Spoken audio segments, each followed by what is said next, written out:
soon find out that they have a private Darude concert coming their way that's going to benefit to the Sand King as far as getting hold of it. Up top. Oh yeah, a bit of a tip breaking out one. This time Skywrath Mage gets in on the action and they get Arcane Bolt. That's your first blood on the back of that one, as it is going to be Soniku. This is upon them now. Like, they're going to go for the tower first, but if they take the tier 1 proxy out, and the fact that there is no Ravage right now, they can go ahead and just bring in the cavalry, take the stack for themselves with that flat cannon, and that is just so much gold lost. We're going to see Cheshire Cat come in, try to do something cheeky, but in the end, if they make their move, and is starting to bring it on down, and then they can quickly make maybe a beeline for the area, take a fight. He's already wounded, clean up everything along the way. And they're pinging it out right now. That might be the case because they can always get there quickly. Swift, unfortunately, not quite level 6, man. He's so close though. They're going to take Phonic and also get a nice grab that catches 2 of them. Literally sneaks from behind Dikia, going right for the prize position. The Wisp will be able to take him down solo. But look for Bo's clean on through. Epicenter also coming in, not going to catch a whole lot. But Dendy's going to go in there. Dragon Tail catches. Fire Breath follow-up takes down Sand King. A 3 for 2. Still advantage for PR, mind you. But while that's happening, it's going to be Havos who's cleaning up. On Dendy's already being KB, but they quickly burst down the way. First life to the most comes back quickly. Returning Knight through, he's going to start clearing out with fantastic damage spread amongst all the others. B1 going to find Dinya, trying to focus down Dendy if possible. Pull back from Phonic, finishes off. Pesky little pocket. Now Dinya, the focus fire point, going to try to leap himself away from this. Can he get away? One more right click could do it, and he gets it. Na'Vi, big fight for them after a though as far as objectives or structures as this fight is happening outside the base and it continues. Jump on through. Dendy now under pressure. Dinya might die back here if he gets too aggressive, and it's going to be forcing back the Tidehunter. Almost going to fall here. The Skyrathens are going down. They take down the Tidehunter. Slug at this point in the game, who don't have a whole lot of meat on the bones, they're going to crumble before that AoE, and it's going to leave only a few straggling survivors. And for Slark to go more one-on-one with each of them makes it all the better for him. So the synergy there, being a huge team fight follow-up or initiation, and allowing Slark to be more of a one-on-one kind of a fighter and brawler, it just sets the stage for a very nice comeback potential here for PR. But for Na'Vi, still always got the Havos factor, man. You were toying with the idea of the big DR, the big that spread of damage could get very, very aggressive. I mean, Gyrocopter's got one of the highest ceilings in the game. Certainly. Yeah, I definitely think that it's going to be what it takes to bring them to a victory here. If there is a win for Na'Vi in this game, it is the Divine Rapier on one of their carries. Maybe Dendy, maybe Havos, probably Havos. Well, who am I kidding? But yeah, he's got to get a little bit more farm for that, and obviously he needs some really good reinforcement from the Wisp. Like, I think there's got to be like a battle relocate out during the Ravages. Like, I think that's absolutely necessary for them to actually be confident holding a Rapier, because if Vincere isn't absolutely perfect with his actions in the fight itself, Havos is just going to get shredded, and hell, that might be Slark to pick up the Rapier in his stead. He's actually almost at the Abyssal, but probably going to save for buyout at this stage in the game. That's where this Roche is a lot more nerve-wracking for both teams. Now, as already talked about, it's Na'Vi who do have the advantage. The eyes in the skies, Phonic, who's already lingering nearby, constantly scouting it out, who always has that factor of being able to just kind of use the flame break and get what he wants. PR, they're a well-versed, experienced team. They had to know that this is a very much possibility, and they're looking to go around from behind, see if anyone's there. That sentry, they're going to quickly go for a D-ward, it looks like, and try to reclaim a little bit of that map advancement in the area. And this is only going to get more curious here from Na'Vi as they see this happen. They know that PR are trying to make something happen by this Roche area. It's just very timid for both teams. They're both just so cautious now. Oh, it's terrifying. The Phonic Batrider factor obviously puts PR on edge, and everything we've seen for PR in the past few fights has got to be having Na'Vi shaking. Like, they are not confident going into this. Havos is actually going to go into a Daedalus here. MKB and Daedalus usually choose one or the other. In this case, he's going for both. He's going to be able to do a lot of single target damage, but of course the flat cannon procs cannot crit. So he's shifting that focus. What I was talking about before, Gyrocopter does AoE damage, Slark to single target. Phonic went on the hunt. He saw Puck's orb and thought maybe he can get a jump on Puck, but now they're getting the jump on him. They throw up a nice Yules to set this all up, and now Phonic's on the run. He can't get away from this. He has to try to desperately get to the low ground. He can't. And that's going to be a free grab right there from Dinya, I mean, even if Phonic was able to get a hold of someone at that point, he was so far ahead of his group that, I mean, maybe with a respectable grab and relocate, something could have happened, but PR were just in the neighborhood, and they see Phonic, they pull out the Yules, they take care of that bat, and now with the bat down, their fear by the Roche pit kind of gets, you know, a bit easier. So they move on in, and now Na'Vi, it's their call if they want to buy out their bat, get back into this area, but I don't think that's going to be the case. I think they're going to just snag a Roche off that pickoff. Yeah, I think their only real option is to pressure the top tier 3, maybe with a relocate here. The creep wave is pushing in, but they don't know exactly what's going on in that Roche pit area. I mean, if you just look at Dire Vision, they're blind up to the point where the creeps are falling. So yeah, they do not know for sure, but they will hear now that Aegis and Cheese on the hands of Power Rangers, and we were already worried about their team fight before, but with these two items, it's crazy. And I don't even think it's that weird to give Aegis to Tide right here. Shotslow is the most valuable hero. Absolutely. Dire's bottom I was thinking the same thing. I mean, even at this point, they can afford to have him still on the front lines, and even if they invest anything in trying to take down this Tide, it just sets the stage for him to come back with a good Ravage to set it all up. And you kind of second guess, and you can even fake out easily Na'Vi from preemptively using their BKBs with him jumping in. And if he does go down and comes back with a big Ravage when their BKBs are already expended, man, it's going to be a nice, easy cleanup here for PR. So team fight, execution becomes of the utmost importance at this point. They D-ward once again. That was probably the 4th straight D-ward of that mountain area by the Roche pit, but it's Na'Vi who want to be able to regain a little bit of extra vision on their side. PR already up on the top of the map where they put down another vision ward to scout out. They see Phonic flying around and creeping on through his Ditya, who almost scouts out Dendi. Look at PR, man. They are stalking the prey. It might be Phonic here. They quickly blink in, get a nice pounce. He's forced to sell Yules away from this one, but Burrow Strike follow-up and Mystic Flare takes down the Batfighter. They are still hunting for blood at this point. Ditya, the King Bloodseeker here, moving on through. I don't mean to make that as a joke of the hero, but he is just creeping and just moving around like a fiend, finding anyone he can. And this is forced to the point where Na'Vi, who are just balls to the wall, confident as ever, strolling in that bottom area previously. Now they're like, let's get as much split push as possible. We might have to go back for a defense. Yeah, I mean, they'll be able to force one TP back here. J4 is going to come back. He might just bail Sandstorm the Wave. Actually, it looks like it's going to be a kind of half retreat. Like, a lot of members coming down here just to make sure this doesn't happen. Actually looking for a pickoff on Habos, but that's not going to happen. Oh, is it? The puck coming in will get the dream goal. Oh, the Hex. My goodness, gets a nice coil on 2 with the Yules on Wisp, and now Habos is forced to fight. Wisp goes down. He just prays to God he can burst someone, but he can't even get it. The Skyrath Mage, he goes down. Habos falls with Wisp in hand, and my goodness, PR get a nice grab right there. This is like 4 straight pickoffs right now for PR, and Tide is adding pressure towards the top lane.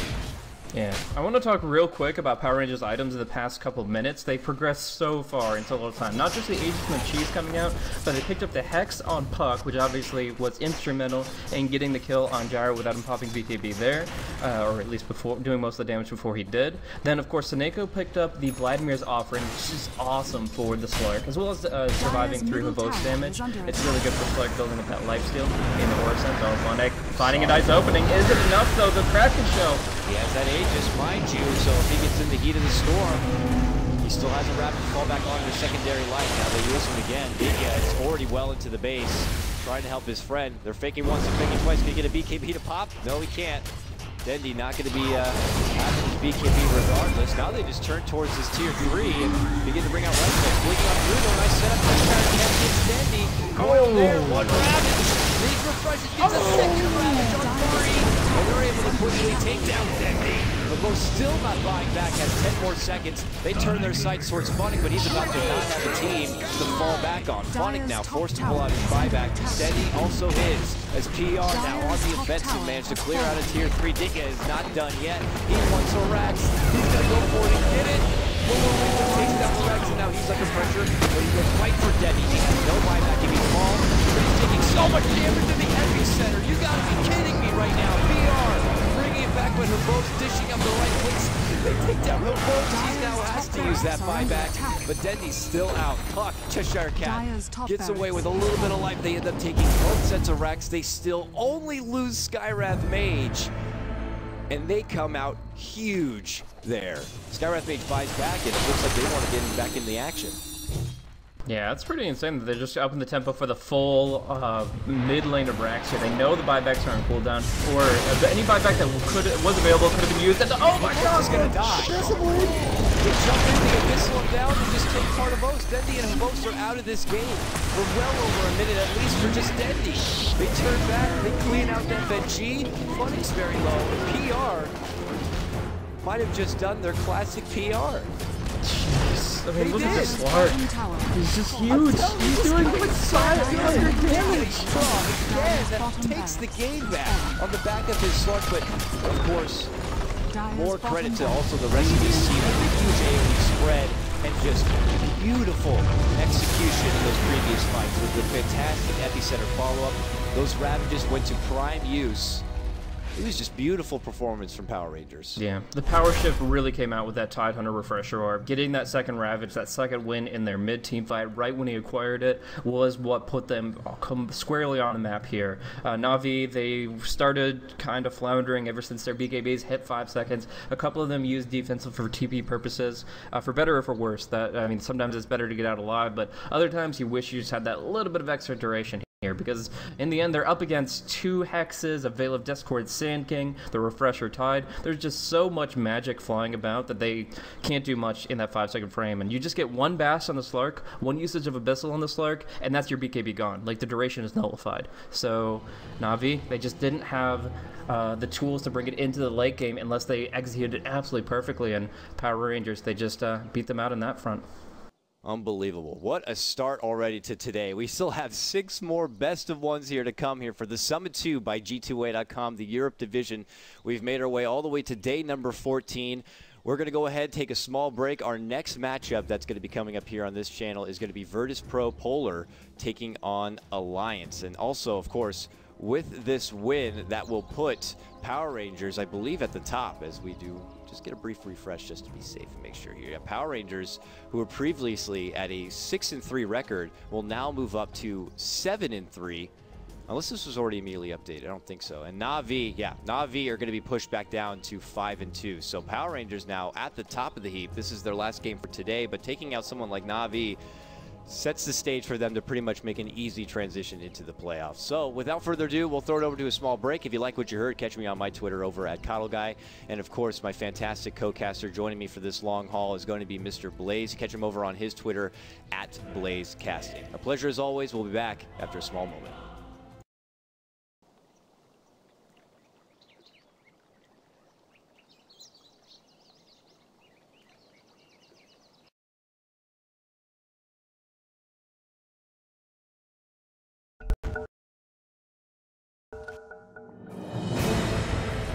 To that point, furthering allowed it to just kind of go toe-to-toe with this full creep wave without much contention. But still, they're making a hunt. It's going to be Ogre shows up with a convenient haste, and oh, he gets blocked briefly from the fissure, but at the same exact time, it's Misery who turns around and takes hold of it. Now he's committed into a fight. He wants to get a hold of Ake, but that Wisp can move pretty damn quick, and now they tether back. They slow him down, but here comes Puck. Timber ends up going down to the Dragonite. 8 another rotates up to the north to get part of this. Look who comes from the high ground, almost jumping from the mezzanine will be Loda. 8 other clean in the game, but you get 50, 60 minutes in, and Slark actually wins out in the longest of terms. Now, and Bulldog in a really bad spot, though, and they do have the ultimate of Mana Void, so he can't TP. He's just going to go down, but Loda comes in, too. Nice little relocate comes through, and they don't take 1. They take 2 now. Illidan quickly cleans out Ake's Wisp, and now just relatively low mana gets himself away, but meanwhile behind the scene, Loda trying to get a hold of Ogre. Ogre TP's on the way, but they're not going to be so lucky with Puck. Puck goes up towards the enemy side and ultimately gets taken care of. Yeah, I like the relocate play there, but I honestly don't think they got as much as they wanted to for their investment. They get 2 kills. Back there's the Fidger, hit the Scandal, and place. Can they burst down the Puck? Puck makes it to the low ground. Axel not going to be so lucky with relocate coming in. Loda accompanying the full Alliance squad. We're going to take a big fight here on the bottom. Desperation team not to go up. Thank you very much. Level that, even an Echo Slam as a cherry on top will be able to take.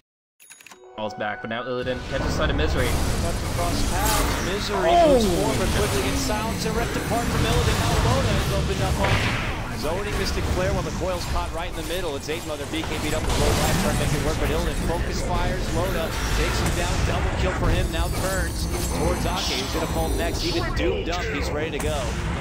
He cleans out. Clean out.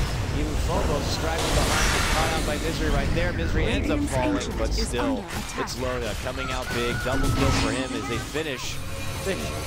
Polar just really making him work for it, however. They will not tap out.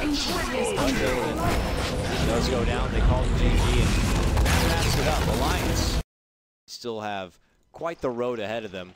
Are going to be clinching on to only a tiebreaker opportunity. Nice play from them, and unfortunately with a few at level 3, get some early shots in on this tower. Dragonform still has a fair amount of time to work with. Loda jumps in. He needs to make a commitment happen. It goes for a Loda, brings him down pretty low, but a nice save. Send him to the low ground, and he can't finish what he started. Tier 3 ends up falling, and Alliance pull out at this point. They get big rewards. Misery lives with 50 HP off of a bottle sip from 8-Mother. Gives them the bottle, and the Earthshaker barely lives from an arcane bolt chasing him down. And it's about to be a SNK situation where he's just running for his life from something he cannot escape. But luckily that heal comes out, and yeah, they're going to be able to back off without losing too much there. They've still taken tier 3s. They've obviously broken down the top lane, but I don't know. I mean, I still see some potential here for Anti-Mage. Like, he obviously can do a lot of work with the farm that he has, but they've given Slurk so many windows of opportunity to build up his farm to catch up to this Anti-Mage. It used to be a 50% net worth advantage for the Anti-Mage, and now they're tied up. It really feels like we're rehearsing Jaws here. Lotus just ready to pounce in so many of these situations. Virtus Pro scouting out the Roche area. It's not up yet. It's going to be about another minute and a half to 2 minutes, it looks like, before it's up and at the ready. So they'll be waiting a long time for this one. And Alliance know, based on the timer, it's about to become those times. We could see a lot of lingering around this area, a lot of timid play. Because another sour fight here from Virtus Pro could quickly cost them their base. And Alliance, if they make the wrong kind of a play, can really open up this AM to coming back into this one, but already going the aggressive with a smoke up and at the ready. Alliance blaze their trail through the top part of this lane. They are going to end up right behind Virtus Pro Polar right here. Radiant's middle tower pushes in. Oh, does miss the bounce with that Dragon Tail. They quickly take down one. They're going for Phobos. They're going to take down the Timber. Timber hits the deck. Now they're stuck, straggled in the midst of a fight they don't really want to take as Illidan pulls out his BKB, is on the hunt, but Loda simply kites him back, and now they go for a regame, and on this puck falls just like that. Ogre to hit the deck as well, will take down 4 all day. And now your little anti-mage, who was busy going out on his own previously, is now stuck on his own, trying to defend out his base because his team has no buyback whatsoever. He'll come back and help defend, and that allows Loda to quickly finish. The bottom set of racks, only one more to stand, which they're going for, and I think this is it. Virtus Pro could be throwing in the towel any moment. Yeah, I mean, they're about to be looking at mega creeps. They can try to make a play with 2, maybe 3 heroes, but it's about to drop. Loda has plenty of right-click damage coming out from the Essence, and the Butterfly, he's got to critical mass. They just handed it to him, to the point that I really feel this game was lost by VP Polar more so than it was won by Alliance. I hate to say it, but Illidan making his last stand here. If he falls again, there is no chance to even try to pull their way back in. Go right in front of your fountain. Locks Illidan in place, is already silenced. Can't blink home. Is able to still walk himself in, but still, it's Alliance just kind of taking what they can. The women and children are next as they kind of sweep on through and clean out. Even Phobos straggling behind, is caught out by Misery right there. Misery ends up falling, but still, it's Loda coming out big. Double kill for him as they finish. Polar just really making it work for it, however. They not tap out. Those go down, they call the GG, and that wraps it up. Alliance, they needed to win bad. I mean, with this loss, it would have been just their term in life quickly over, given that they still have quite the road ahead of them, are going to be clinching on to only a tiebreaker opportunity. Nice play from them, and unfortunately with a few reckless plays coming out from the side of Virtus Pro, though you can make the argument without their Goblet captain being on hand, it kind of made them not perform at optimal level, but still, props to Alliance for getting the job done. Yeah, gonna bring back my old segment here that I used to do at solo casting. Commend and report. Easy job here. Commend Loda, report Illidan. Go next. My gosh, that was a win that Alliance could have taken without the throws, But with it, they just got it handed to him. That was really difficult to watch from Illidan. I mean, maybe if he doesn't make those plays happen, he still takes it to the late game and they do well. But I just really loved how Alliance were able to build off of their Midases into tons of kills, and they took advantage of the opportunities that Illidan gave to them. They pursued, they got all these great blink daggers, and they showed that even the most mobile of heroes can be dropped down. Absolutely, and with that said, in the end of that one, this puts Alliance up to a 3-6 record for Virtus Pro. Polar, they do get dropped down now to 5-4, still kind of in the middle area of that bread and butter kind of tiebreaker area. Alliance still trying to climb their way up. We do have 4 more matchups, 4 or 5, 5 more matchups actually, coming your way with a total of 7 best of ones. Our next matchup going to be a nice one here. It's going to be Na'Vi taking on Empire. That's actually going to be coming up here in about 7 minutes time, hopefully. So we'll go ahead and quickly jump out of this one and hop into our next lobby. A pleasure as always. If you like what you heard, catch me over on my Twitter at CoddleGuy, and my fantastic co-caster Blaze. Catch him over on his Twitter at BlazeCasting. A pleasure as always. We'll be back in just a hot second.